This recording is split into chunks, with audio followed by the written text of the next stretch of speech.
मिली ही नहीं, इसलिए अपनी वासना को मिटाने के लिए ये कुछ कामुक किताबें रखता था, जिसे देखकर ये अपनी प्यास को बुझाया करता था। लेकिन अब इसकी किस्मत बदलने वाली थी। अब इसे किताबों का सहारा लेना नहीं पड़ेगा, क्योंकि इसके घर कुछ दिन गौरी बुआ रहने आई हैं। गौरी बुआ का हस्बैंड कुछ दिनों के लिए काम के सिलसिले में बाहर गया है, इसलिए गौरी बुआ इनके घर रहने आई हैं। गौरी बुआ को जब विनय ने देखा तो वो उसे देखता ही रह गया, लेकिन इसके मन में गौरी बुआ के लिए ऐसा कुछ नहीं था। पर एक दिन इसके साथ कुछ अजीब सा हादसा हुआ। ये जब वॉशरूम में था तो बाथरूम में गौरी बुआ आ जाती हैं। अब इसके घर की बनावट ऐसी थी कि पहले कोई बाथरूम में आता, फिर बाथरूम से ही एक गेट ओपन होता जहाँ वॉशरूम था। गौरी बुआ को पता नहीं था कि विनय वॉशरूम में है। वो तो बेखबर होकर बाथरूम में नहाने लगती हैं। लेकिन विनय वॉशरूम का थोड़ा सा दरवाजा खोल गौरी बुआ को देखने लगा। देखते देखते ऐसा टाइम आया जब वो अपनी वासना को काबू नहीं कर सका और गौरी बुआ के सामने आ गया। वो इतना कामुक हो चुका था कि उसने सोचा ही नहीं कि गौरी बुआ उसे देख के कैसे रिएक्ट करेगी। बाहर आकर वो गौरी बुआ से कहता है कि उसे हाथ धोने हैं। अब उसे देख गौरी को भी कुछ कुछ होने लगा था। वो विनय से कहती हैं कि मेरी पीठ पे साबुन लगा दो, और साबुन लगाते लगाते कब ये दोनों एक दूसरे के साथ इंटीमेट होते हैं पता ही नहीं। तभी हम देखते हैं कि विनय ऐसा असल में नहीं कर रहा था, वो तो एक कहानी लिख रहा था। उसे राइटर बनना है, लेकिन ये कोई साधारण कहानियां नहीं लिखता। उसकी कहानियां वासना से भरी होती हैं, जैसा कि आपने अभी देखी। उसके पापा को सिर्फ इतना पता है कि ये कहानियां लिखता है, कैसी कहानियां लिखता है ये नहीं पता। वो विनय से कहते हैं कि बेटा ये सब अमीरों के काम है, हम जैसे गरीबों के नहीं। इसके पापा कहते हैं कि मेरी सारी जिंदगी निकल गई दूसरों की गाड़ी चलाते हुए ताकि तुम्हें पढ़ा सकूं, और तुम्हें राइटर बनना है। इसके पापा ने इसके साहब से बात की है विनय की नौकरी के लिए। वो विनय को मुंशी के काम के लिए रखना चाहते हैं, इसलिए इसके पापा इसको साहब से मिलने को कहते हैं। अब हम इनके साहब को देखते हैं। वो अपनी बीवी के साथ इंटीमेट हो रहा है, लेकिन इसकी बीवी इससे खुश नहीं है, क्योंकि साहब उसे पूरी तरह संतुष्ट नहीं कर पाता। ये बात इसके पति को भी पता है। वो कहता है कि सारा दिन काम कर करके मैं बहुत थक जाता हूँ, उसके बाद कुछ करने की हिम्मत ही नहीं रहती। अब विनय नौकरी के लिए इनके घर आता है। साहब इसकी डिग्री देख कहते हैं कि शाबाश, हर क्लास में टॉप किया है तुमने। वो बताते हैं कि तुम्हारे पापा 15 साल से हमारी गाड़ी चला रहे हैं। वो काफी ईमानदार और मेहनती इंसान हैं। हमें उम्मीद है कि तुम भी अपने पापा जैसे ईमानदारी से सारा हिसाब किताब करोगे। यहाँ विनय अपनी मालकिन को भी देखता है। ये जैसे विनय को देख रही होती है, विनय थोड़ा नर्वस हो जाता है, पर यहाँ विनय की नौकरी फिक्स हो जाती है। अब अगले सीन में इसके मालिक का कोई कॉन्ट्रैक्ट कैंसिल हो गया है दिल्ली में। कॉल पे इसकी बात नहीं हो रही है, इसलिए ये अपनी पत्नी से कहता है कि उसे 2 दिन के लिए दिल्ली जाना पड़ेगा, और ये दिल्ली चला जाता है। वहीं विनय काम करते करते अपनी कहानी लिखे हुए पेजेस बाहर निकालता है। तभी जोर की हवा चलती है और ये सारे पेजेस उड़ने लगते हैं। विनय इन्हें समेट ही रहा होता है, तभी एक पेज इसकी मालकिन उठा लेती हैं और वो इसकी कहानी पढ़ने लगती हैं। विनय काफी घबरा जाता है। वो अपनी मालकिन से माफी मांगता है। वो कहता है कि दोबारा ऐसा कभी नहीं होगा, लेकिन मालकिन इसकी पूरी कहानी सुनना चाहती हैं। विनय बताता है कि ये वैसी कहानियां नहीं हैं जैसा आप सोच रही हो, पर मालकिन को तो कहानी सुननी है। वो विनय को अपने रूम में लेकर जाती हैं। विनय कहानी सुनाना शुरू करता है। इस कहानी का नाम था आमरस, जिसमें एक राजा होता है। उसको पता चलता है कि उसके आमों के बगीचे में आजकल बहुत चोरियां हो रही हैं।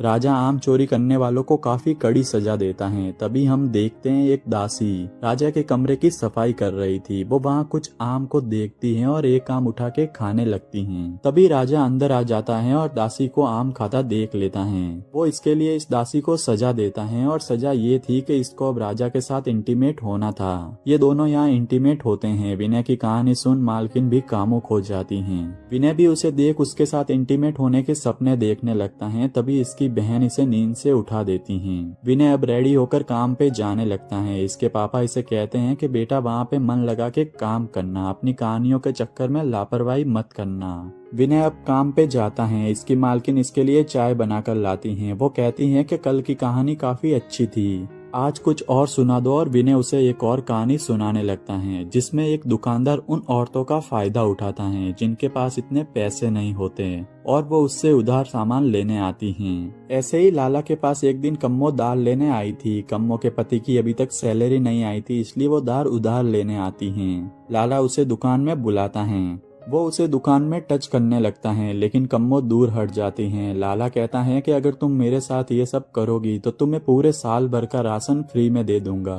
कम्मो पहले तो मना करती हैं क्योंकि उसने अपने पति के अलावा किसी के साथ ये सब नहीं किया था, पर भूख के आगे वो हार मान जाती हैं। ये और लाला यहाँ गोदाम में ही इंटीमेट होते हैं। इंटीमेट होने के बाद कम्मो लाला जी से कहती हैं कि अब सर्दियां भी आ रही हैं, आपने इतना कुछ दे ही दिया है तो बाजरा भी दे दीजिए। ये कहानी सुन मालकिन भी कामुक हो जाती हैं। विनय भी उसे देख खुश होता है क्योंकि विनय को लगता है कि वाकई उसकी कहानियों में दम है। अब मालकिन विनय को अपने पास बुलाती हैं, तभी बाहर से हॉर्न की आवाज आती है, शायद मालिक वापस आ गए। ये विनय को यहाँ से भेज देती हैं और ये बात किसी को बताने से मना करती हैं। अब विनय जब घर जा रहा होता है तभी एक औरत इसे रोकती है। एक्चुअली इसके पति की एक चिट्ठी आई है लेकिन इसे पढ़ना नहीं आता। ये अपने पति की चिट्ठियां कुछ पैसों के बदले विनय से ही पढ़वाया करती थी। विनय इससे कहता है कि आपने पहली वाली चिट्ठी के भी पैसे नहीं दिए। इसका कहना है कि मैं सब साथ में दे दूंगी, आप प्लीज चिट्ठी पढ़ लो, और विनय चिट्ठी पढ़ने लगता है। चिट्ठी में लिखा था कि इसका पति नीलू को कितना मिस करता है। नीलू भी ये सब सुन उत्तेजित होती है, लेकिन तब तक चिट्ठी खत्म हो जाती है और विनय यहाँ से चला जाता है। रात को अब विनय अपनी अगली कहानी लिखता है जो कि नीलू पे ही थी, जिसमें वो लिखता है कि नीलू अपने पति के बिना कैसे अकेले तड़प रही थी और वो अपनी प्यास कैसे अपने हाथों से ही बुझाती हैं। अगले दिन विनय काम पे जा रहा होता है, तभी इसे रास्ते में इसका दोस्त पप्पी मिलता है। विनय उससे थोड़ी देर बात कर काम पे चला जाता है। यहाँ इसका मालिक इसके काम की तारीफ करता है, फिर वो यहाँ से चला जाता है क्योंकि उसे जरूरी काम से कहीं बाहर जाना था। मालिक के जाते ही ये विनय से कहानी सुनने लगती हैं। विनय इसे नीलू की कहानी सुनाता है, लेकिन इसकी खुद की जगह वो कहानी में पप्पी को डाल देता है। पप्पी नीलू की चिट्ठी पढ़ता है और ये सुनते सुनते नीलू खुद को रोक नहीं पाती और पप्पी के साथ ही इंटीमेट हो जाती हैं। मालकिन इससे कहती है कि तुम्हारी कोई गर्लफ्रेंड है, तब विनय कहता है कि मेरी हिम्मत ही नहीं होती कि मैं किसी लड़की से बात करूं। इस पे मालकिन इसे एक फोन देती हैं। घर आके जब ये खाना खा रहे होते हैं तब हमें पता चलता है कि विनय की माँ अब इस दुनिया में नहीं रही। इसके पापा बताते हैं कि इसकी बहन चुटकी को कल लड़के वाले देखने आ रहे हैं। लड़के की कपड़ों की दुकान है। अब विनय अपनी अगली कहानी अपनी बहन की सिचुएशन यानी कि छुटकी पे ही लिखता है, जिसमें छुटकी अपने रिश्ते की बात सुन उत्तेजित हो जाती हैं और खुद की प्यास बुझाने लगती हैं।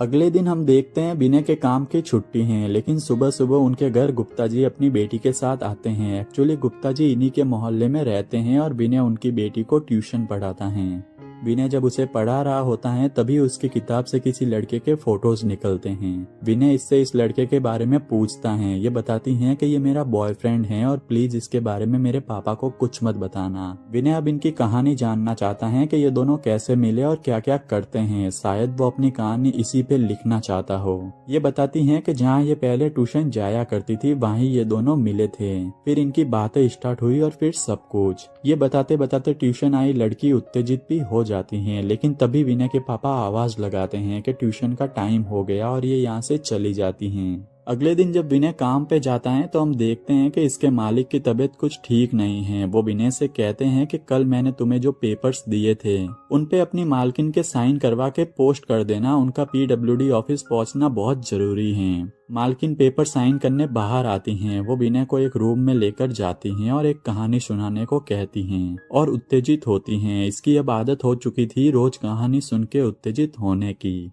अब चुटकी को देखने उसके घर लड़के वाले आते हैं। वो चुटकी से बात करते हैं। इन्हें तो लड़की काफी पसंद आती हैं, लेकिन लड़का लड़की एक दूसरे को पसंद कर ले इसलिए इन्हें अलग कमरे में बात करने भेज दिया जाता है। पर ये दोनों यहाँ अपनी सुहागरात को इमेजिन करने लगते हैं जहाँ ये दोनों इंटीमेट हो रहे हैं। कुछ टाइम बाद जब ये बाहर आते हैं तो ये दोनों भी एक दूसरे से रिश्ते के लिए हामी भर देते हैं। अब अगले दिन हम देखते हैं चुटकी अपने लिए साड़ी ले रही होती हैं। वो कंफ्यूज हैं कि कौन सी साड़ी लें। वो विनय को उसकी हेल्प के लिए बुलाती हैं। विनय बोलता है कि उसे लेट हो रहा है। उसकी मालकिन यानी कि मिसेज वर्मा ने उसे बुलाया है। तभी यहाँ मिसेज वर्मा आ जाती हैं। वो चुटकी की हेल्प करती हैं। विनय मिसेज वर्मा को यहाँ देख थोड़ा नर्वस हो जाता है। चुटकी अब साड़ी ट्राई करने जाती हैं। तब एक साड़ी मिसेज वर्मा भी देखती हैं। विनय कहता है कि ये आप पे अच्छी लगेगी और फिर मिसेज वर्मा को उस साड़ी में वो इमेजिन करता है जहाँ ये दोनों इंटीमेट होते हैं। अभी तक तो मिसेज वर्मा और विनय सिर्फ सपनों में ही इंटीमेट हुए थे। अभी तक विनय एक वर्जिन है और मिसेज वर्मा अपने पति की वजह से नाखुश हैं। मिसेज वर्मा अभी भी अपने पति से संतुष्ट नहीं है, लेकिन अब तक उसने किसी से भी शारीरिक संबंध नहीं बनाया है। लेकिन बहुत ही जल्द ये दोनों बदलने वाले हैं। अगले सीन में हम देखते हैं जब विनय अपने दोस्त पप्पी के साथ बैठ शराब पी रहा था, तब उसके पास मिसेज वर्मा का कॉल आता है। वो उसे बुलाती हैं।